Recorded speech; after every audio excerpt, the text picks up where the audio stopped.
will now get into the program, and it is my humble pleasure to invite our first speaker, Mr. Geoffrey Odundo, who is the Chief Executive of the Nairobi Securities Exchange.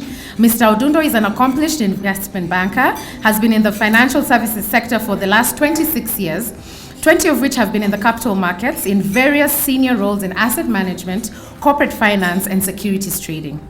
Prior to his appointment, Mr. Odundo was the Managing Director and Chief Executive Officer of Kingdom Securities Limited. He was very instrumental in the setting up of Corp Trust Investment Services, Corp Consultancy Services Limited, and Kingdom Securities Limited. It's a great pleasure for the NSE to welcome you to this launch of Gender Equality and in the Workplace report. This is a critical report that marks the second comprehensive evaluation of listed companies' performance on the gender equality matters in Kenya. We're even more delighted this time because we are the first exchange in Africa to be participating in this particular report. Gender equality is a fundamental human right, yet despite progress, women and girls around the world do not fully experience equal rights and progress. And their potential towards acting as economic, social, and sustainable agents has really been hampered by the fact that they've never really been highly recognized in this. The private sector is well placed to directly affect change on these issues, such as increased female representation in leadership, equal remuneration, family leave, flexible hours, as well as supporting women's small-owned businesses and ending sexual harassment in the workplace. And the parameters in this report covers all those aspects, and it's good to see those results. Today's report is aimed at establishing the best listed companies' performance on gender equality using a unique methodology referred to as the Gender Equality Scorecard, which employs metrics such as gender balance in the workforce, cutting across to senior management and boards, as well as publication of gender pay gaps and provision of parental leave and anti-sexual harassment policies, among others. So they looked at all those metrics. I'm delighted to note that this report makes NSE listed companies the first in Africa to be featured in the Equileap survey, and you'll see some of the results. Ranks us among the top 100 in that measure as well. As a market, we are committed to supporting gender equality in Kenya, specifically among listed companies. It's in line with this that we have joined global bodies that support these initiatives that will support the gender agenda over the long term. We are members of the United Nations Sustainable Stock Exchange initiative, where we champion gender equality among other exchanges across the globe, bringing forth investors, regulators, and the private sectors to realize the UN Sustainable Development Goals, which seeks to achieve gender equality and empower all women and girls. New Faces, New Voices Kenya is delighted to be advocating for gender equality in the workplace and promoting Sustainable Development Goal 5, gender equality, through a myriad of ways. We have been championing diversity and inclusion as our flagship program since 2012. We launched our mandate here to promote leadership for women in the financial sector, build the capacity of women entrepreneurs, and put capital into the hands of women. In 2014, during a session with the listed companies, our patron, Mrs. Gracia Michelle, joined us to receive a letter of commitment from chairpersons of listed companies pledging to make their boards more diverse. It must be noted that diversity is not only gender specific, but includes aspects of youth, professional background, social and economic status, religious beliefs, disabilities, ethnicity, etc. The global benchmark for critical mass is at least a third. However, seeing the recent census results, a 50% expectation across the entire workforce, management, client, and supplier level is but a minimum goal that we are striving towards. We have partnered with Equileap and the Nairobi Securities Exchange and engaged in the first ever published report for an African country. Holding us to a universal standard aligns the global gender equality movement and allows the adoption of best practice to demonstrate progress and a comparison against international benchmarks. A 2018 McKinsey report on women in the workplace stated that only 15% of both men and women leave the workplace to start families. In a 2017 study done by the Gresham Michelle Trust on the growth barriers affecting women entrepreneurs, which surveyed over 600 women in East Africa, at least 88% of the women who are now entrepreneurs had previously worked in the corporate sector. What women entrepreneurs do find is that the workplace does not accommodate the flexibility required by working mothers.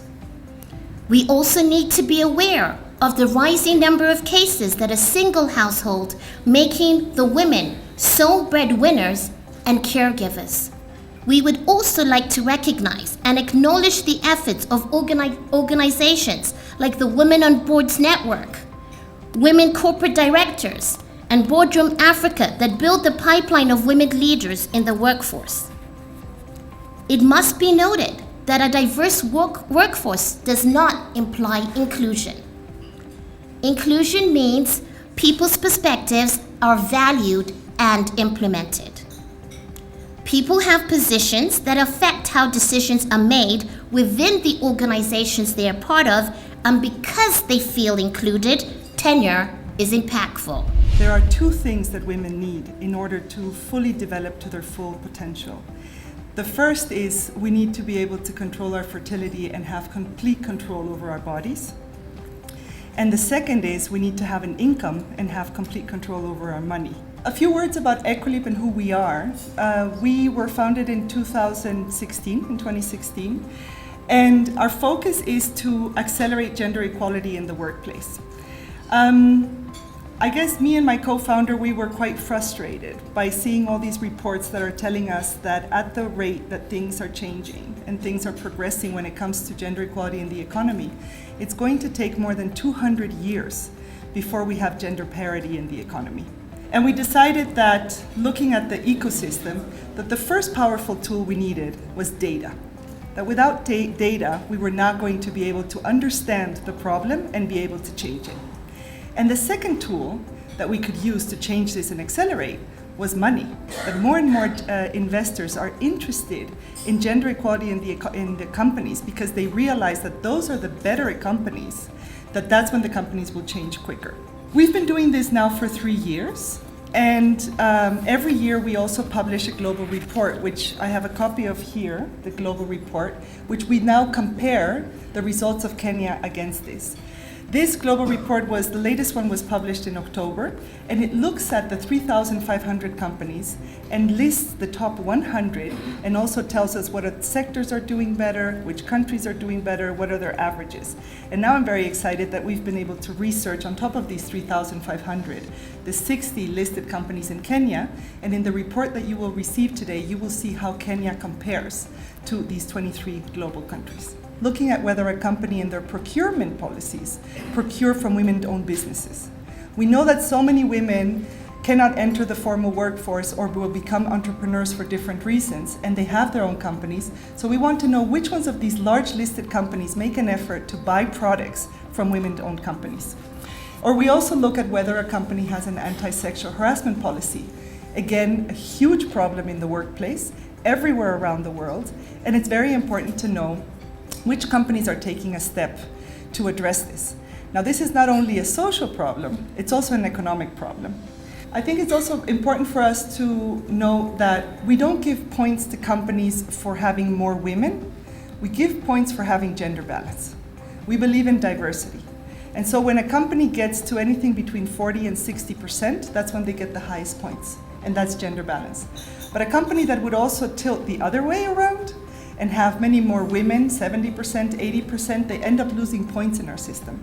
So I think that that's important to note, that here what we're trying to do is understand really which companies have the best gender balance meaning which companies are taking the best people from 100% of the population that is available to them. What we're looking for in the companies is whether they publish their average pay that men get within a company compared to the average pay that women get in a company. Worldwide, we know that this is about 23%, the difference. And in Kenya, according to the World Economic Forum, your pay gap here in Kenya is 32%, meaning that the average salary of a woman is 32% lower than the average salary of a man. So this is definitely an area where we feel that companies should be doing something about closing that gender pay gap. Looking at some of the measurement metrics you were looking at, the authority itself, we are 61 to 39%, with 61% being women, which sounds extremely positive. When we look at our board, 30% of our independent directors are women. That could be better, but I think we also realize we're not in full control of appointing authorities. But I think very true to the nature of the report, when we looked at the representation of those majority women across the levels of the organization, we do have more work to do.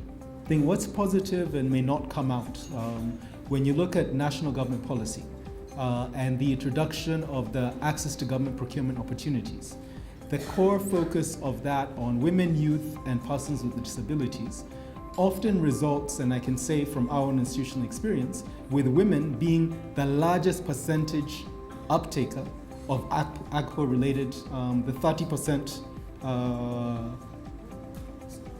kind of like reserved pool of procurement opportunities. And that, I think, means that in terms of government institutions, we actually have policies that address supplier equity much more progressively than may be happening in the private sector. But we do need to continue to build and move in that direction. When we look at some of the internal barriers, a lot of it is how are we looking at people's own perception of themselves and their own ability to have an impact. And building that culture of very progressive positivity, that I can be important, I can be impactful, I can be transformational, I think is the first step. In terms of how we're creating a conducive environment, there are two legal frameworks to put in place as the authority. One is the Corporate Governance Code, which has a core focus on pushing the companies to make available the information around prescribed minimums.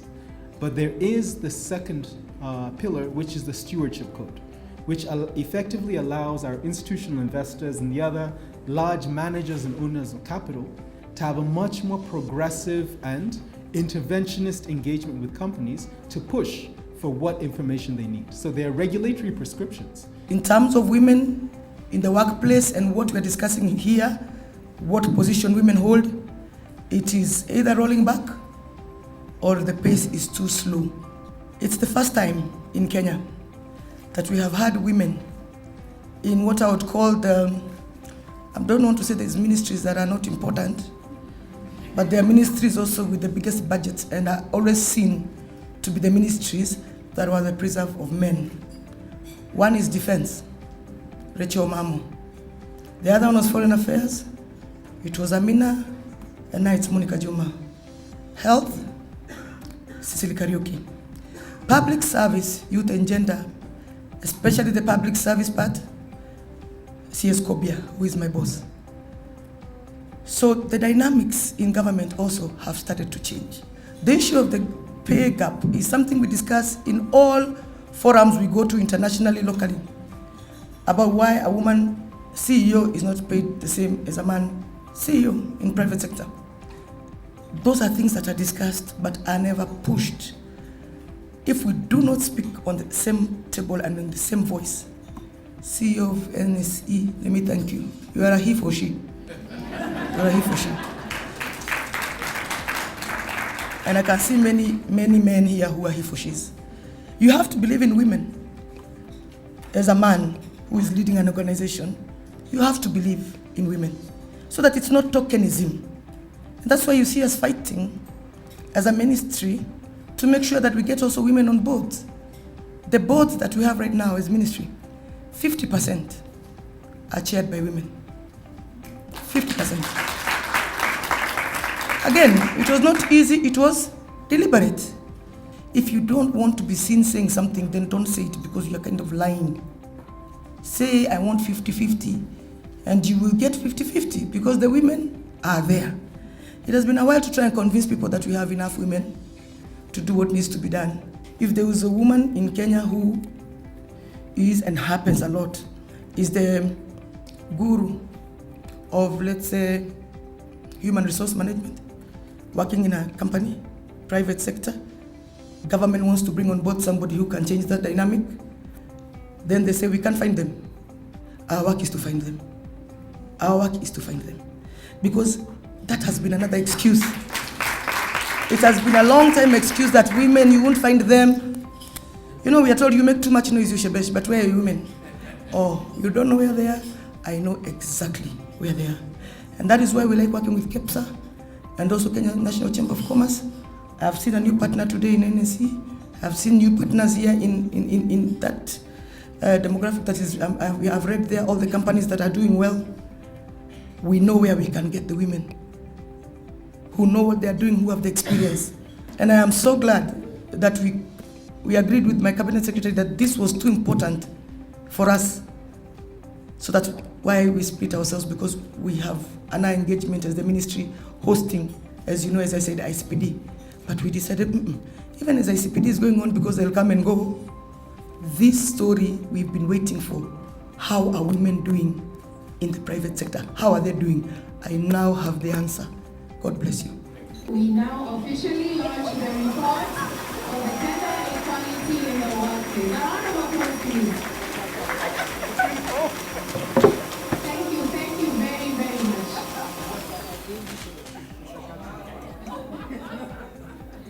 much. We now want to recognize the top 5 companies. All right, I'd like to invite Andia to give out the certificate for Kenya Airways, please. Thank you, Andia. Do we have representation from Barclays Bank? Thank you very much. Representation from Safaricom? Thank you very much. Representation from WPP Scan Group? Thank you very much. And to our overall champion, Standard Chartered Bank, representation from Standard Chartered Bank? A hearty round of applause for our overall winner, Standard Chartered Bank, in the Gender Equality in the Workplace report. Thank you very, very much, ladies and gentlemen. It's now my pleasure to invite Muthoni to come and give a vote of thanks. It is my privilege and honor to give the vote of thanks on behalf of New Faces, New Voices, our partners, the Nairobi Securities Exchange and Equileap. We are grateful to Honorable Shebesh for making the time within her busy schedule to attend this occasion. We also truly appreciate the participation of listed companies in the research which resulted in this first ever special report on gender equality in the workplace in listed companies in Africa. We would also like to express our sincere gratitude to the speakers, the panelists, the moderators, the rapporteur, for sharing their expertise with us and their continued contribution to the advancement of gender equality, diversity and inclusion. Ladies and gentlemen, thank you for choosing to be with us. We deeply appreciate your presence. A special heartfelt thank you to our long-term partners, the Nairobi Securities Exchange, and thank you to our new partner, Equileap, for trusting New Faces, New Voices to be your local implementing partner. It has been an absolute joy to work with all of you. Finally, I would like to thank Serena Hotel, our service providers and media partners. In addition, our sincere gratitude and appreciation to everyone behind the scenes for their involvement in making this event a success. We look forward to continuing collaborating in this space and have an absolutely amazing day and week. Thank you.